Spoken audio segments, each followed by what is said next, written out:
All righty. All righty. A rainy Wednesday night. Rainy Wednesday night. Rainy night in Georgia. Rainy night in Georgia. Okay. All right. We're about ready. We're ready. I think so. Turn to your additional resource list. That's where we begin tonight. Go to page 4. Page 4, your additional resource list. We have there a parenting section. In fact, this is the longest section that we have in what we'd have when we recommend here a number of resources that will provide some godly information. And like I said, this is the largest section that we have. We have some general information, parenting children with special needs. Turn over then to page 5. Page 5, we talk about parenting teens. We talk about single parenting, grandparents as parents, and we've had to deal with this one, and also dealing with troubled children. So you'll find these resources to be helpful. There'll be a bunch of websites also And that would be step available. parenting's also. Do what? Step parenting is Yeah, step parenting. Yeah, let's see. That's on page 6. What page is step parenting? 6. Okay, page 6, you have then step parenting, Yeah. which is a little bit different deal, and but the number of good books. In fact, like I said, this is the largest section that we have as far as what we'd recommend, and there are a number of books there, depending on the age of your children and the situations, would be very helpful to you. The purpose of this presentation tonight is that we don't want to make anyone to feel like a failure or less than. I want you to take a minute and just look around the room. Each one of us has reared a child or currently doing so, have found ourselves on our faces before God many times, pleading for wisdom and direction. We're convinced that each generation owes information that they have gleaned from parenting, both mistakes made and other things, to the generations that follow. Hopefully that would allow them to stand then on our shoulders and make this fascinating journey of being a parent or grandparent or mentor or friend to our children a little easier. We've said this before, we say it again tonight, that most people take way too much blame and way too much credit for how their children turn out. Consequently now, going to your outline, if I can get it to work. It's not working back there. Is it turned on? It's turned on to green. There we go. Parenting 101. All right. What we talk about 101. All right. What we talk about the right question and the wrong question. The wrong question we propose tonight is, how can I rear a good child? The right question is, how can I be then a godly parent? Here again, the focus then goes off them and basically onto us. There are many factors that will factor into how children make decisions. The first presentation we make, we shared with you about the work of Robert Clonger, of how people can be different. And that's why you see it in children, in parents. You have 3 children, they're probably all very different in many ways. And so here again, when you come down to it, there are many factors going to influence those children. Where they grow up, what kind of education they have, who their friends are, the choices they make, computers, movies, television, all these things have a factor. Basically, what we say to parents, and when your bottom line comes up, there are basically no guarantees. That's right. Now, we can do the best, we have to do the best we can, but bottom line. People say, well, the Bible says if you do it right, it'll come out right. Well, we beat up Proverbs more times than we want to count. Proverbs is a book that generally tells us what generally would be true, but not always be true. That's right. In other words, a soft answer doesn't always turn away wrath. In other words, here again, we need to do the very best job we can, but the bottom line, then we can't. There are no guarantees.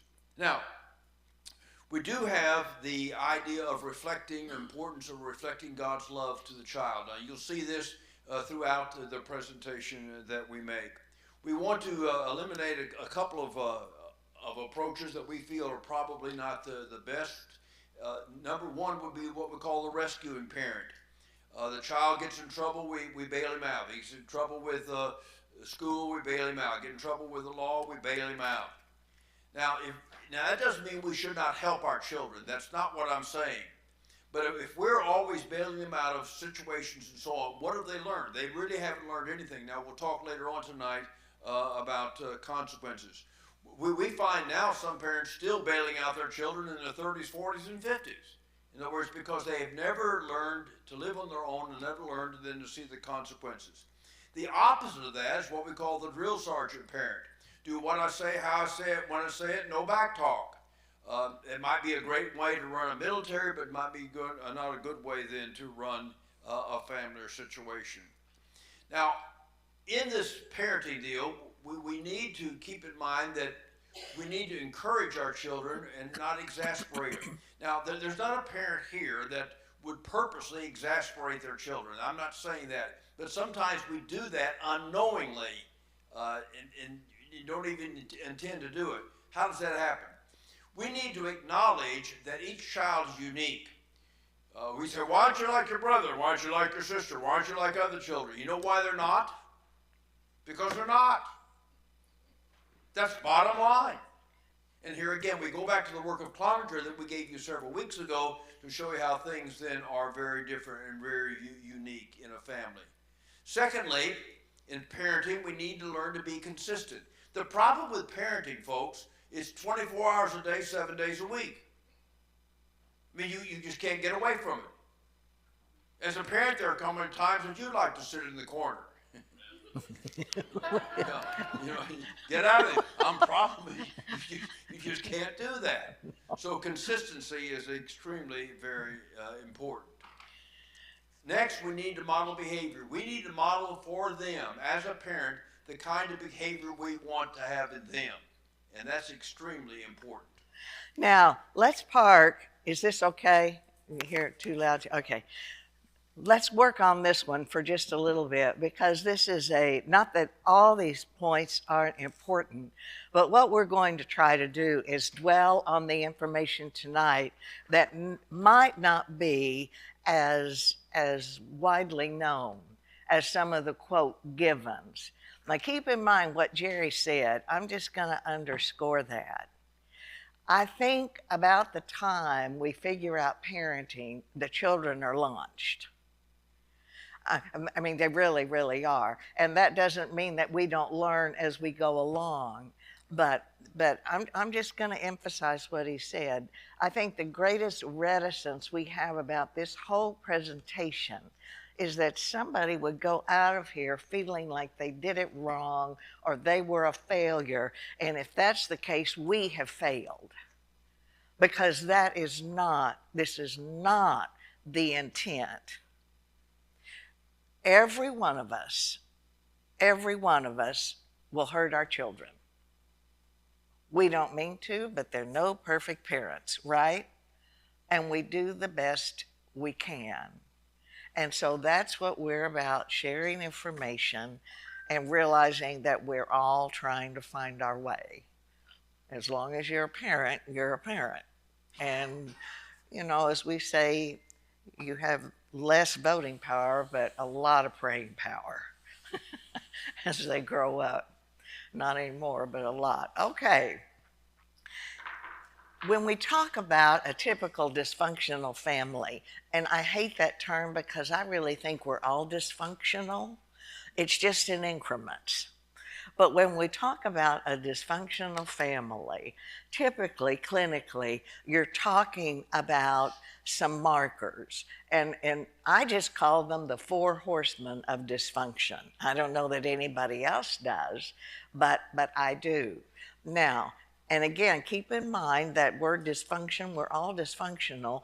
That means these particular characteristics are in every family to some extent, because there are no perfect parents, correct? Absolutely. But the more profound these characteristics are, In other words, the more impact they have, the more often they are prevalent, and the more dramatic the impact while they are prevalent, the more children are at risk in our culture, not only to sabotage their own relationships as they grow up, but in our culture, it puts them at more risk for addictive behavior in adulthood. Now, keep in mind, we're not deterministic, and we can't factor out Cloninger. We keep coming back to him, but that biology, those characteristics are strong and they impact all of us. And so you've got this type of some type of an equation that's working in each child, some more prone for this, some more prone for that. Okay, let me tell you what the four horsemen are, and keep in mind what I just said. I qualified it, right? All right, we've all been guilty of these to some extent at some point. The first one, the parents don't talk about negative life experiences. The parents don't talk, nor do they model how to work with negative life experiences. I think I indicated in one of the other sessions that one of the hallmarks of addictive behavior is silence in the family of origin. The inability, for whatever reason, that the children were not exposed to, they weren't, it doesn't matter. Maybe they didn't want to, I don't know. They just didn't learn coping skills, how to work with negative life experiences and negative emotions. Okay. Children do not need to solve adult problems, but they don't need to be shielded either. And that doesn't mean with all of the garbage in the family. But children need to see their parents navigate life, because life is difficult. I think I've mentioned before, Scott Peck, The Road Less Traveled. You may not agree with everything in that volume, but that first sentence is priceless. And it's the great American illusion that life should be easy. It is not. And so from the time they are tiny, the children need to see their parents as a unit, and if they don't agree, negotiating difference in a calmer way that we hopefully have tried to teach you. But they need to see parents negotiate this. Yes, your dad lost his job, and that's hard. But you know what? We love God, we love each other, we're going to put ourselves on a tighter budget, we're going to have to cut back in some things, but we're going to be fine. You have given your child a priceless tool. You really have. Because if financial waters become rough down the way, what have they? Well, they can pull in their resources, the recesses of their mind. You know, mom and dad went through this, and so we can do this too. Yes, your father and I are having issues, or your mother and I are having marital issues. You can feel that. And we've tried to shield you, but yes, we're going to acknowledge we are. But as your parents, we want to assure you we are not going to get a divorce. We are not going to have an affair. And we may get some help, some counseling, and get some resources to work through this, work through our differences. But we love God, we love each other, and we love you, and we're going to make this happen. Wow. You have given your child a priceless tool, because I guarantee you if they marry, they're going to have some rough waters, correct? Absolutely, absolutely. And so, again, the idea, you don't dwell on the negative experiences.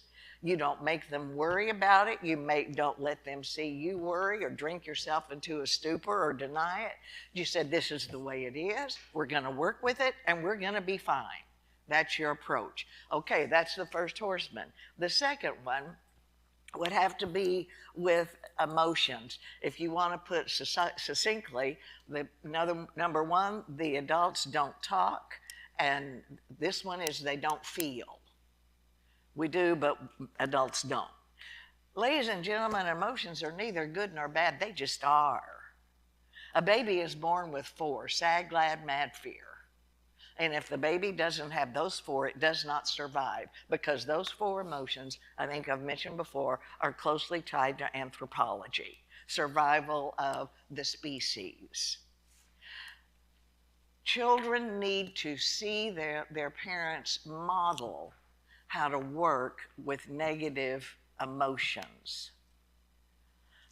If the child grows up with the mantra of don't be angry, don't be selfish, don't get your feelings hurt, don't pout, don't cry, don't, and we indicated this in the session on addictions. The child grows up assuming that other people know how to handle these things, but there's something wrong with me because I don't. And this is why you pull up beside the child. And that doesn't mean, like I said before, that your child is able to vent and to do anything that they want or say anything they want. We kind of have a deal that we've worked out with all of our children. I think even separately, at least I know I did. I think you did. I haven't asked you. Okay, you can say yes or no or whatever. Anyway, I think if your children are any age at all, I think you should encourage them that they can tell you anything they want to tell you, as long as they say it with respectful words, respectful tone of voice, and respectful body language, and you make that covenant back to them. Because if you are cursing them, you're yelling at them, you are bashing them, you're doing all of that, see what's going to come back? And so this is important. Instead of saying, don't, pull up beside the child and say, I know you're angry. I get angry too. You know, I broke a favorite dish the other day, and I was so angry, but that didn't mean that I picked all the other ones off the shelf and threw them against the wall to break them too. You know, this is the way we work with this. We acknowledge it's broken. It's okay. It's not life or death. We're going to go on. Yes, I know your feelings are hurt. All your friends were invited to that party and you didn't get invited, and that hurts. You know, I get my feelings hurt too. You know, my best friend forgot my birthday 4 weeks ago. Not a card, not a call, nothing. But I didn't call her up and I didn't call her and yell at her. You know, I decided, well, she's not a machine. I'm not either. And I won't take it personally. And so we're going to work with this. Do you understand what but the thing about countering these is that you have to stop. You cannot react. All of us will parent the way we were parented, and unless we make a decided effort to alter something. And we'll parent positive and negative, both ways. Accentuate the positive is then determined to correct the negatives. I mean, it's just that simple. So the first two horsemen, you don't talk and you don't feel. The next two really I put under responsibility, refusal to accept responsibility, but succinctly put, the parents or the basic caregivers deny that they have problems and they blame others when things don't go their way. Deny, blame. They go together. So we don't talk, we don't feel, we deny that we have problems, and we blame other people when things don't go our way. If you are given to anger, if you're given to depression or whatever, you know, the kids know that. We can apologize, we try to do better, we try to model good behavior, but to act like it doesn't exist, it sabotages everything because they know it exists. Just step up to the plate and say, we're human. We are not perfect. It's ironic to me that sometimes as parents we think that if we admit any kind of weakness to our children that we appear as less than. No, in reality you're more than. You are more than. because it takes a huge person that is spiritually and emotionally mature to be able to say, this is my problem. And I know it's a problem, and I'm navigating this. I'm working with this. As far as deny and blame, well, I've already mentioned the deny thing. Just step up to the plate and admit it. And then blaming if things don't go right. This is huge. You made me ground you. You made me yell at you. You made me paddle you. You made me lose my temper. You made, no, whoa, whoa, whoa, whoa. I'm the adult here. No one makes me do anything that I do not agree to. A child makes me do nothing. It is my responsibility. Perhaps they responded to me in a way that was not good, but I choose how I will react to that child. You see the difference? It is. And so these are the four horsemen. Now let me tell you, and we've already reviewed this before, but let me tell you why these are so important. If a child grows up with these four horsemen, don't talk, don't feel, deny, and blame, are really profound in the family of origin for an extended period of time. I mean, it's really the mode of parenting. Number one, they are at risk to sabotage their own relationship simply because they have no idea what healthy looks like. And not that they can't learn, but they start with one hand tied behind their back, so to speak, right? And many of us did that. I mean, that doesn't mean all is lost, but it's just a little harder path.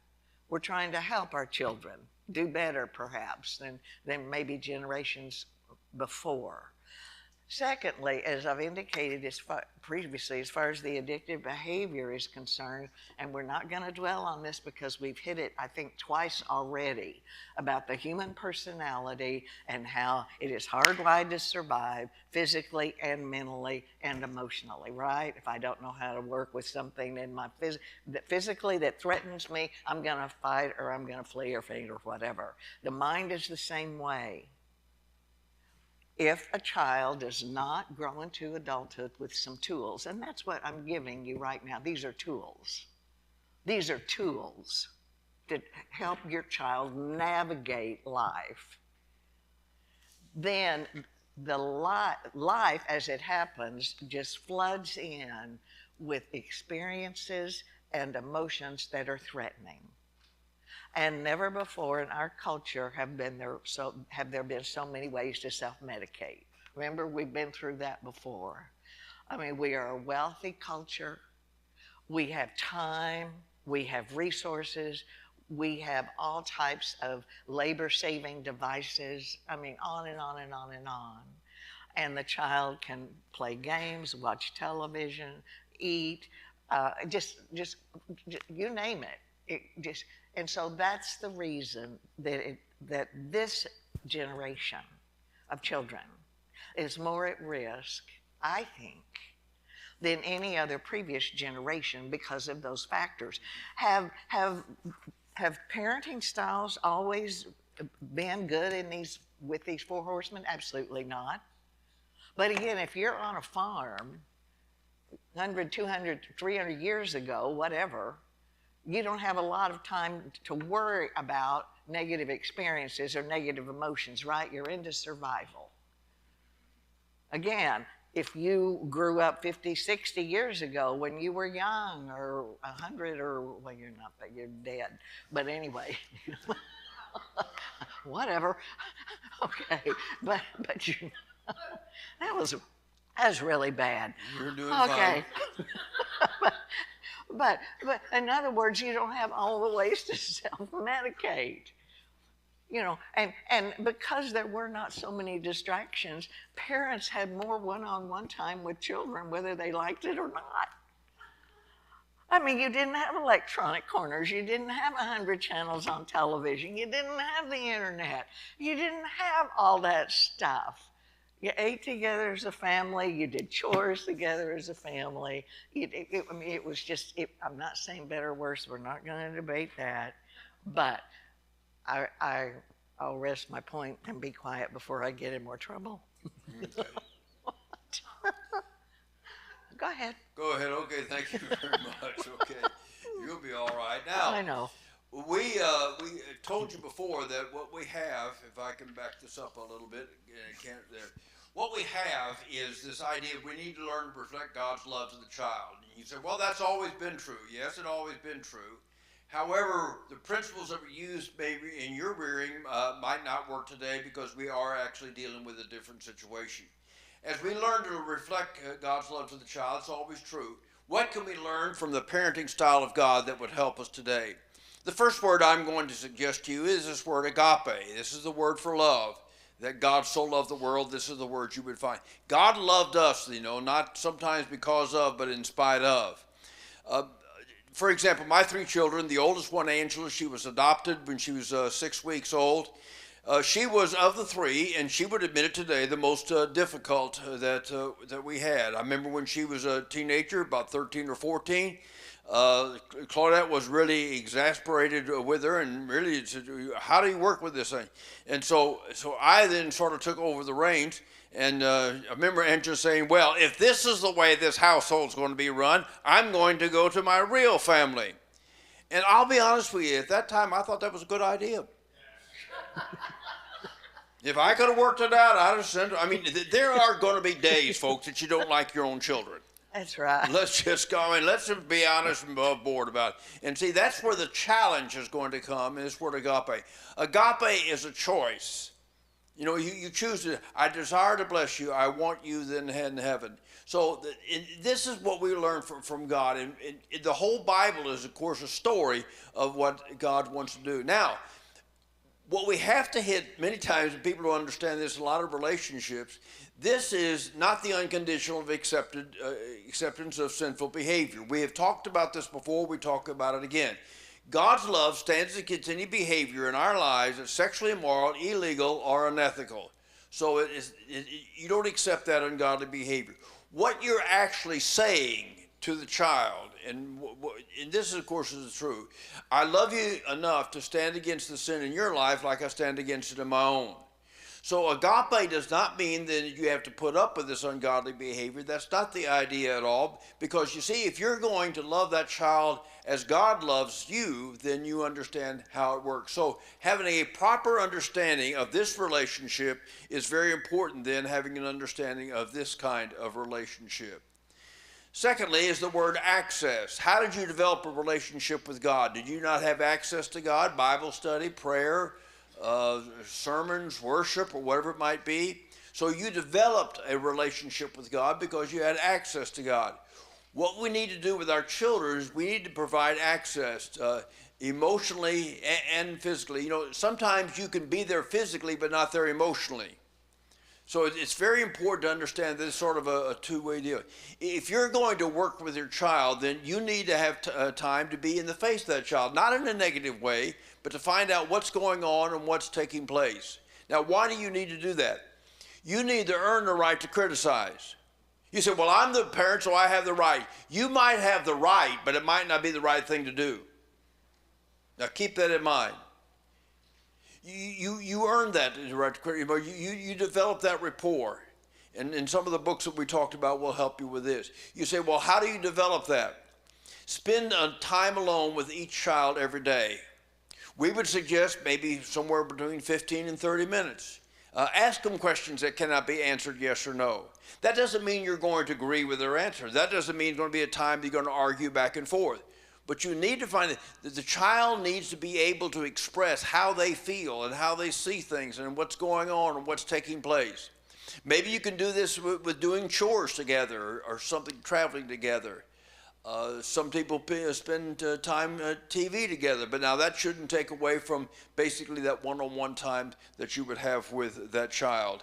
In other words, it's called finger on your pulse time, finding out what's going on and what's taking place. And in other words, you can allow them to tell you anything that they want to tell you. Of course, they're doing it obviously in a very respectful way. But access is extremely important that you would do with that child each day and work. And when they talk, listen to them. Listen to what they really say. You might be surprised of what they're traveling with and what they're working with and what's going on in their lives. Next is forgiveness. We've talked about the forgiveness of God, and you understand that God is a forgiving God. We understand that. This is also important in any kind of relationship, and we have done this before. Now, if you're a young parent, I would suggest you not announce to everybody that your child will never do. That might not be the best idea that you would ever have unless you like to eat crow, okay? Because sometimes you can't believe with it. What in the world were you thinking? Well, they probably weren't thinking.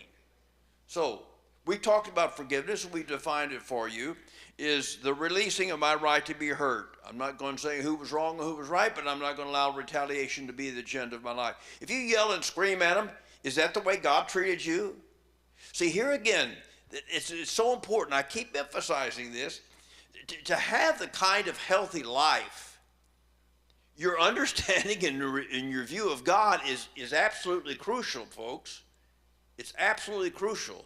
Because if we are in the image of God, if we're to imitate God, then we not know who God is. And of course, he that has seen me has seen the Father, Jesus said. So the more you know about Jesus, the more you know about God. He came revealing him. So it's very important that we understand this. Now, there are going to be times, you're going to be times in your life that you're going to have to ask forgiveness of your own children. In other words, you're going to have to apologize to them when you made a mistake. If you're to cultivate that kind of attitude in your children when they make mistakes, how are they going to ever be doing it if you haven't modeled that idea? That's very important. And then obviously you change that behavior and don't repeat it again. If you repeat it again, you do another apology. It's just, these children know what's going on, and they understand that. Now, that doesn't mean you need to grovel to a child, you wouldn't have done that had your mother been, had I not been, Listen, what's a child going to do? A child a lot of times will, well, yeah, that's right. If you'd been a better parent, I wouldn't have done that. Wait a minute, folks. Wait a minute. Wait just a minute. There comes a time in everyone's life that you have to step up to the plate and take responsibility for your own actions. Yes, were you influenced to do that? Yes, were there factors for it? Yes. But that's part of being an adult, a grown person, a responsible person, of accepting responsibility then for your own actions. Next, relinquishment. What we're saying here is what your goal of a parent is to work yourself out of a job. Not that you'll ever cease being a parent, but you sort of basically work yourself out of that particular job. And what you're trying to do is to create responsible, respectful children that can navigate in the world in which they have found themselves. Next. Release your children to make choices and experience the consequences of those choices. Now, we're going to hit this pretty heavily tonight.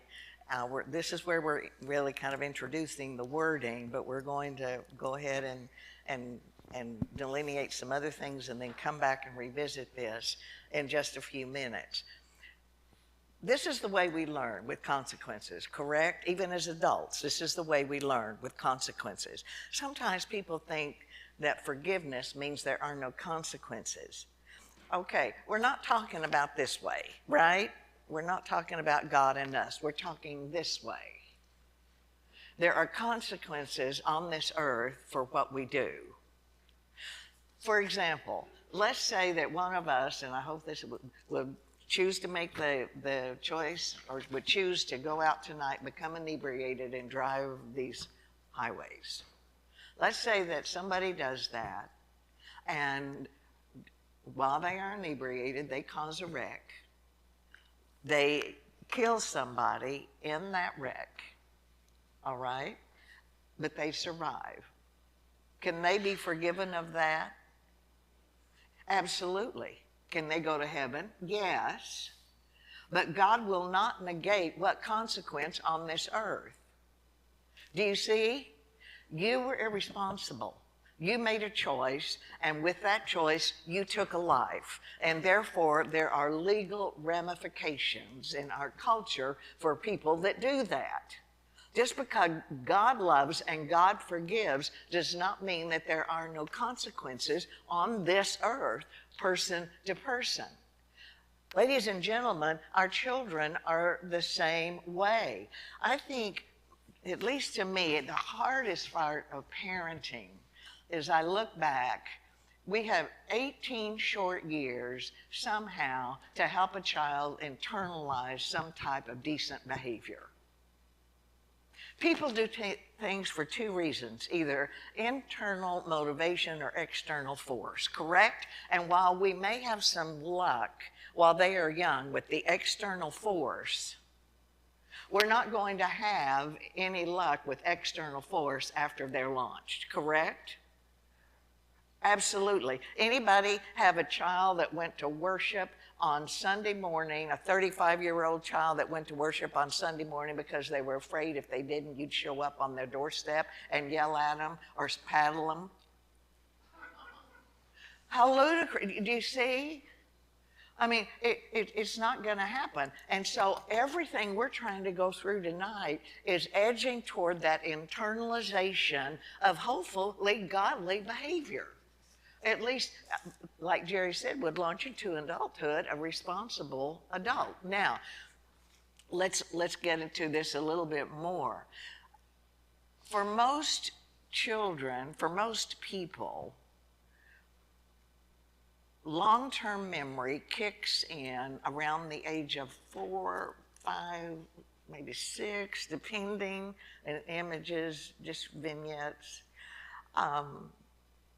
Give or take.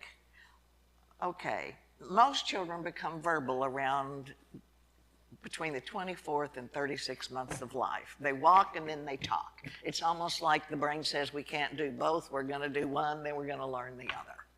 Okay, and that's the way it goes. So if you do what I'm asking you to do tonight, your child will not be able to recall a time in their life where they were not able to make a choice and experience the consequence of that choice. Do you understand? You're starting at ground zero. We're not going to micromanage them. We want them to make choices while we're the safety net. And what that looks like when they are young, I call them age-appropriate choices. You don't look at your 3-year-old and say, well, we're very, very competitive now with academics and jobs, and so we need to really start thinking about what you want to major in college. You know, we really do, and we need to start you on at least your 3rd language by the time you're 7. You know, no, age-appropriate. In other words, you don't care what they choose. But either way is fine with you, but what you're doing is teaching them that there is a consequence to their choice. Case in point, let's say you have a 4-year-old daughter, it is lunchtime. And by the way, don't ever ask a child, what do you want for lunch, unless you are a grandparent or a short order cook, and then you do anything you want. But you just, if you're going to do that, just forget the charade and just move the kid into the master bedroom because the tail's wagging the dog anyway. No, you don't do that. You look at your child and you say, do you want peanut butter and jelly or macaroni and cheese? The child likes both. You have the time. The child says, peanut butter and jelly. You fix the sandwich and you serve the child, and at that point, let's say the child squares out the mouth and says, I don't want it. And starts whining and fussing, I want peanut butter and jelly. Okay, now, at this point, you have a choice. All right, you have a choice. You can look at your child and you can say, no! You said peanut butter and jelly, and I fixed this sandwich, and I was tired. And either you're going to eat it or I'm going to force it down your throat. No, you don't want to do that. Don't do that. That'll scare the child. Did you see the look on her face? Well, you couldn't. Okay. Oh, man. Okay. Now, the rule of thumb is low and slow with eye contact. Yeah, and a nice voice, okay? Now, see, the thing is, you don't scare the child. When that child gets you to react like that, do you think they're upset? No, they're saying, yes, okay. The rule of thumb is low and slow with eye contact and a pleasant voice. You chose peanut butter and jelly, and that's what you're going to get. Yeah, and you can choose to either eat that or not. It's going to be on the table all afternoon, but there are not going to be any snacks this afternoon. And then you choose whether or not you want to eat supper. Do you see what's happened? Mm-hmm. The child now realizes that if they're hungry at 5 o'clock, whose fault is it? Mm-hmm. Exactly. More about that later. Now let's bump it up. Let's take, we'll be the imaginary person. We'll call him Jason. He's a 16-year-old teenager. He has learned to drive, and he approaches the parents, about Tuesday night, and said, I've got this great date on Saturday night, and I'm going to need the car. And of course, they ask him where he's going to go, who's going to be with, what they're going to do, and they are satisfied with all the answers. But they said, well, Jason, the problem with getting the car, we can't get it in the garage because of all your athletic equipment, your weight lifting, all this other stuff. If you clean out the garage, then by 6 o'clock on Saturday night, you can have the car for your date. And so that's a pretty good deal. And Jason agrees, yeah, okay, whatever, so on. So that's Tuesday. Well, nothing's going on about Wednesday or Thursday with the garage. It's still the same. Friday night, he goes to the football game and yells and comes home and late and sleeps late on Saturday morning, gets up and plays a little pickup basketball with his friends. And about 5 o'clock Saturday afternoon, you hear upstairs the shower going on, and he's showering away, putting all that smelly stuff on him, and so he can look real nice and be real good and everything else. And so he comes down about 6 o'clock, and I mean, he looks sharp. Oh, does he look sharp? And boy, Jason, your date is lucky to have a date with you, man. You've got it together. And of course, Jason agrees with that. And he's waiting to get the keys. And she said, well, let's go in the garage and see how you did. And all of a sudden, Jason thinks garage. She follows along, and they open the door and turn on the light in the garage. And guess what? It's not cleaned out.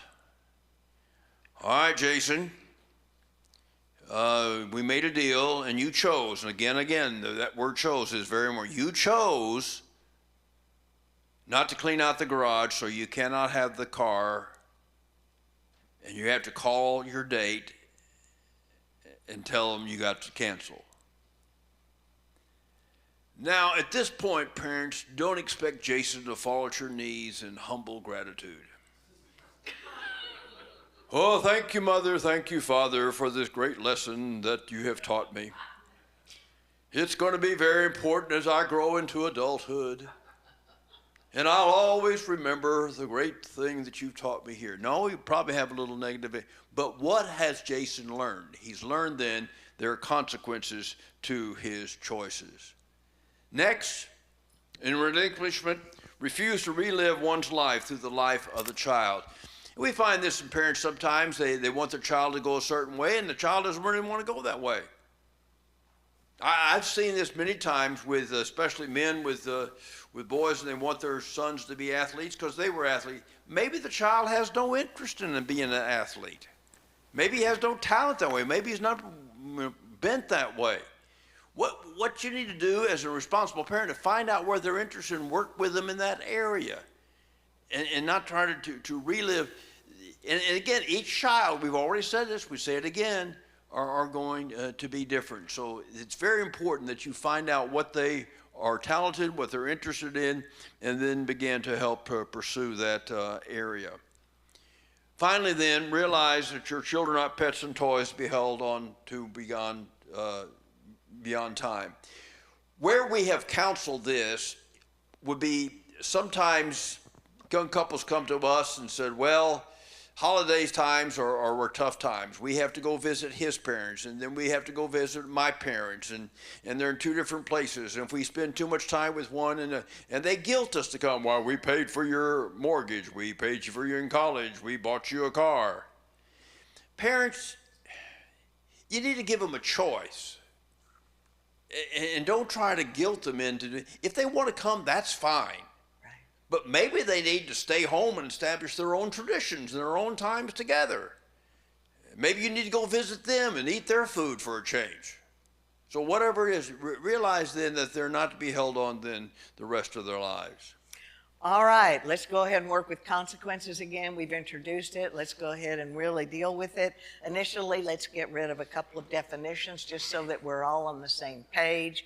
Actually, discipline allows, or I might think you need say, to back up a little bit, okay? Remember? I was wrong. I'm sorry. Oh, good. All right. I'm going to say you get to point 2. I get point 1. Up. All right. Consequences. First of all, clear boundaries for expected behavior and explanation for resulting consequences. Now, okay, you got a child, you tell them to clean up your room. Okay, what do you mean by clean? Now, you know, if you've been to our conference, Lynn and I are not on the same page when it comes to clean. So it's called an operational definition. What do you mean? Out of sight, out of mind? Well, what is it? And if they're small, you might have to ask them to repeat. What did you hear Mommy say? What did you hear Daddy say? Clear boundaries then, and then the resulting consequences. In other words, if they want to do something, here's what you are asked you to do, and then if you don't, here's the result of the consequences. So clear boundaries be very, very important. Next. Okay, now I've got it right, hopefully. Okay, couple of definitions. Initially, punishment, discipline really allows or demands consequences, and it's 2 ways, really: the punishment for undesired behavior and the reinforcement for the desired behavior. Now, most of us are pretty good at the punishment, catch them doing it wrong and let them know about it. But ladies and gentlemen, the reinforcement is just as important, if not more so. And that doesn't mean you buy them toys or shower them with cash or money. No, that's not it. The point is that, again, go back in time. We've talked about how fragile we are, the essence of every one of us. We internalize the negative, correct? Case in point, imagine there are 100 people, 99 of them think you're wonderful, 1 of them cannot stand you. Regardless of what you've done or tried, you know, it doesn't matter what you do, they don't want anything to do with you. If your mind happens to cross those 100 people, which one do you stutter step on? The 1. Correct? Because we're fragile people. That's the tendency. For every negative your child perceives from you, and that can be a response cost, something taken away, a grounding, maybe it would be a paddling, it could be body language, it could be the look, and every parent knows what the look is. There needs to be probably 5 to 7 at least positives going back. A smile, a hug, a wink. Just the word, I love you, a note in a lunchbox. Hundreds of ways to do that. You don't spend a lot of time on it, but the bottom line is the child knows that even while they messed up, that they're okay. That's one reason why a child should never be told you're good or you're bad. Don't do that. The child is always good. That child is a divine gift to every one of us for a very, very short period of time. The behavior is acceptable or unacceptable. You see how that goes? You're wonderful, but no, you can't hit your brother with a baseball bat. You are wonderful, and I really appreciated the way that you made your bed or you wiped your feet or whatever. And again, you have to stop. It's deliberate parenting. You have to stop and think about it. But when you say you are bad, what does that do? It's not that my actions, here's guilt and shame working right here that we've already talked about. Guilt says I made a mistake. Shame says I am a mistake. And so that's how all of that works. Now, a punisher is only a punisher if the undesired behavior decreases. This is crucial. I don't care if as a child you hated timeout. If your child misbehaves and you put the child in timeout and that misbehavior, it doesn't work. It's not working. That's insane, right? Doing the same thing and expecting different results. Maybe the child loves it when you get upset. Maybe they love it when you just talk to them. You put them back in timeout. Maybe they have a colony of bugs under the carpet in the corner. I don't know. It's not working. Let's say you have a 9-year-old girl, and by the way, a reinforcer is only a reinforcer if the behavior you're trying to establish either maintains or increases. And again, it does not, it's individually specific, has nothing to do with your perception. Perception is reality.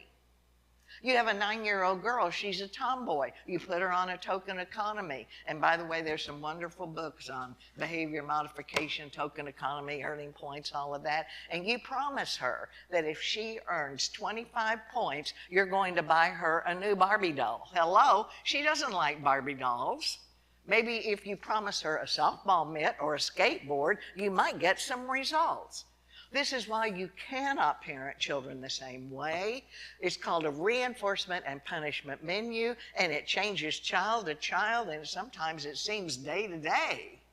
But you cannot effectively parent a child if everyone is just constantly in electronics. This is what Jerry was talking about, your finger on the pulse. What's making them tick? What do they like? What do they not like? It's a huge challenge in the culture in which we live. It's so hard, but so necessary. Now, along with that, let's talk about natural logical consequences. We've already hinted at these. Technically, they are two things. We're dovetailing them tonight into one because of time, but they are exactly what they say. The natural logical consequences. The natural consequence would be a child would touch a hot stove and it would burn. That's a natural consequence, right? The logical consequence is that you just let whatever's going to play out. Their life is not in danger. They're not going to get run over, but you don't go in and rescue them. Now, I will warn you, it is much easier to yell. It's much easier to ground. It's much easier to do all kinds of things, to employ these things, simply because you have to stop and you have to think. You cannot react. But I will also tell you this. There is no way the children can think around these.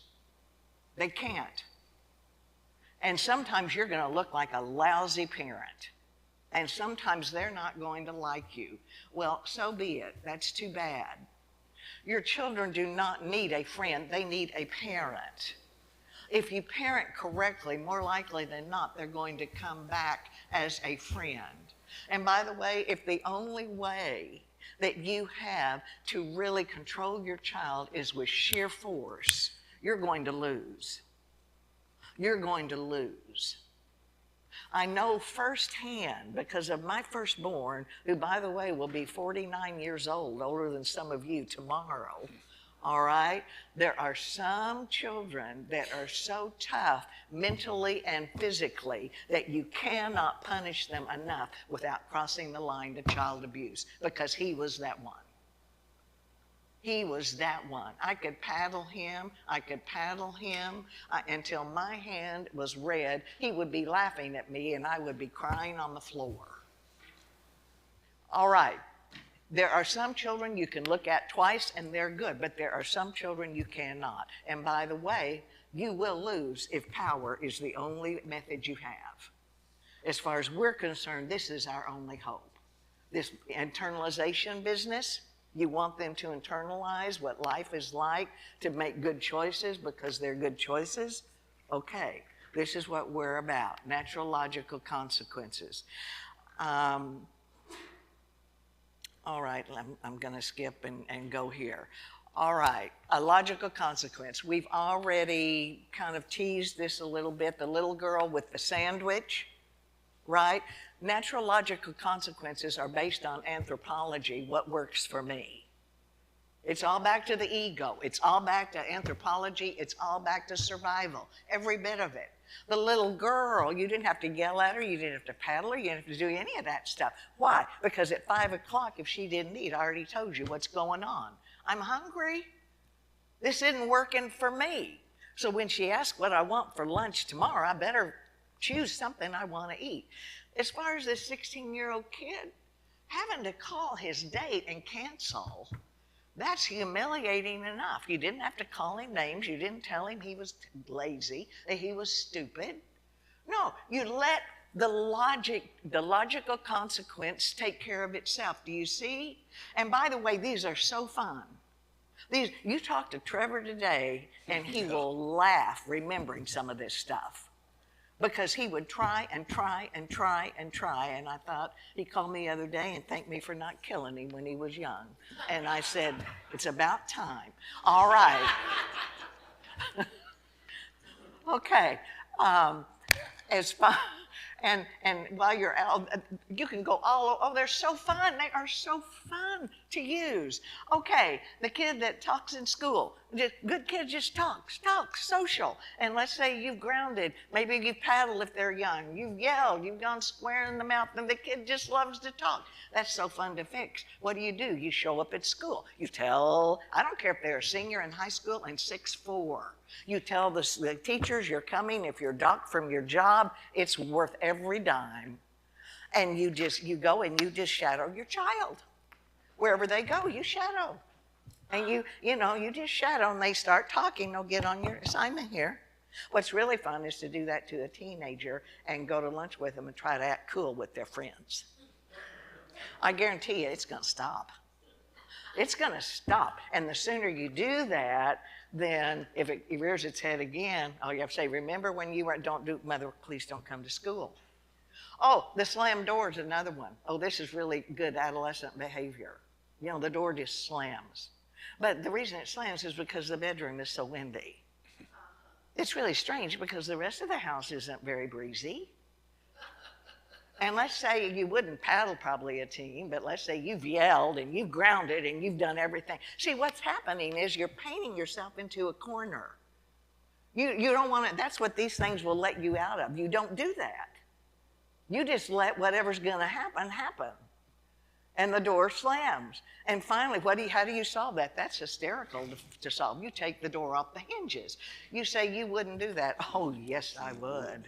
And I would smile as I did it. We have supplied this door for your privacy, and evidently you've chosen not to close it correctly, and certainly that is your privilege. But now, as your parent, I've decided to remove the door and do it. Children have certain rights in this life: food, clothing, shelter, love, respect. Privacy is a privilege. Using the telephone, the computer, having friends over. Those are all privileges that can be and should be negotiated with. And by the way, open-ended statements. I was queen of this. Queen of this. And it's insane. Pick up your toys, pick up your toys, pick up your toys. How many times do I have to tell you to pick up your toys? You can't enforce that unless you expend energy, right? Mental and physical. Don't do that. Instead of that, if they're any age at all, say you can keep the toys that you have picked up by 3 o'clock and explain you want them in the bin, you want them on shelves. And if they're little, you make them tell you what you said and where the clock would be, all that kind of stuff. And then you don't say anything. 3 o'clock comes, everything's still out. And by the way, this works with teenagers with their clothing and their makeup beautifully. It does. And at 3 o'clock, what happens? It's all everywhere, so you just gather it up, and now it's yours. It's yours, and now you have a choice. Number one, you give everything away to charity and get a tax write-off. That's a good one.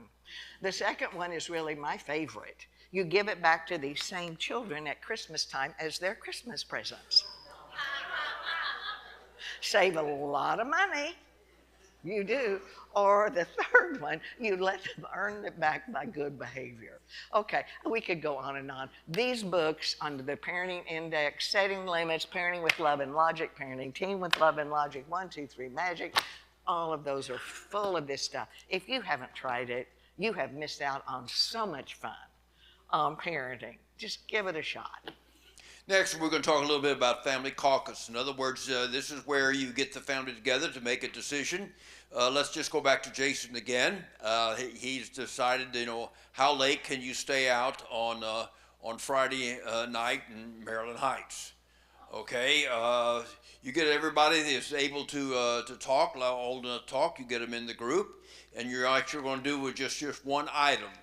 Now, it's very important that you have some ground rules for this, and that is the ground rules are basically respect, that you speak in a respectful way, body language, tone, and so on. Now, we're going to discuss Jason's curfew in Maryland Heights on a Friday night. Now, it's very important that the two of you, behind closed doors before the family caucus, decide on what your bottom line is. Now, it's very important because, you see, these children from day one, they're talking. No, they don't start talking. No, they start. And what they're saying at day one, divide and conquer, divide and conquer. So you got to keep in mind that's what they're saying. Okay, we get them all together, and they're again oldest one to talk. Jason, he's the 16-year-old. Okay, Jason, what do you think? Well, Maryland Heights, 1 o'clock in the morning. Now, what he would do in Maryland Heights at 1 o'clock in the morning, I'm not sure, but that's what he says. All right, then. His little brother, he's mad at him, and so he's, well, what do you think? I think 8 o'clock. In other words, here again, you negotiate back and forth. Now, then you begin to talk, and let them know. They have a right to speak. You have a responsibility to listen and help them make. And so here's where you negotiate this situation. Maybe then you do a compromise and say then 11 o'clock. At least they have a chance then to be heard. You're going to end up exactly where you wanted to end up. But in the eyes of the child, you have negotiated. You say that's dishonest. No, it's not. It's the art of parenting. Yeah. All right, let's move on to tough love. Tough love says, I love you too much to enable your destructive behavior. If you're outlining a behavior that's very destructive in the life of the child, you say, well, this behavior has to stop by a certain time, or we're going to have to do some serious consequences. If they're over age 18, they're going to have to find maybe a place where they can go. If they're under age 18, you're going to have to find a place for them to go. Now, this is only done in extreme cases. There's a good chance that you're going to have to watch that child crash and burn. But if what he's doing or she is doing is tearing up the family and tearing up the marriage and everything else, is destroying everything, then sometimes extreme things have to take place, even though they might not work at all. Finally, then, compassion. God had, many times before Jesus would do a miracle, he'd have compassion on people. Compassion is the child's pain in your heart. In other words, you feel for them. You have empathy with them, but that doesn't necessarily mean you agree with them at all. We close this session with God loves that child more than you do. God loves that child more than you do. We've told our children that we ascertain they're flying on a formation that God will keep them safe but miserable. You say, well, that could be it could be a bad prayer, prayed from a hateful standpoint. But here again, we don't believe that God's going to come along and zap the gray matter and make this thing. But here again, we believe then what we're praying is that God will defeat them in anything that takes them away from him. We believe that God is always trying to find a way in their lives, but this reminds us that God is still working. We hope that what we've said has been at least more encouraging than discouraging, at least in some way. Again, spend some time with this additional resource list, specifically the bottom of page 5. Those of you that are working with older children, maybe flying out of formation, when does loving become enabling? That's a really tough one. But at the bottom of page 5, dealing with troubled children, some of these, relief for hurting parents, pills for parents in pain. Anyway, again, this list is not inclusive, but it's a jumping off place. And it will give some very definitive guidelines as when you really begin to enable a child instead of really loving that child. It's hard when the emotions are involved. All right, my friend. Okay, next week we'll be Loving Your Mate Through the Seasons of Life, one of the most popular presentations we have. And thank you for being with us tonight, and we'll look forward to and see you next Thank Wednesday you. night. Be safe. Yep. And thank the child care people. Yeah, God bless. Oh, Bye-bye. yes, thanks.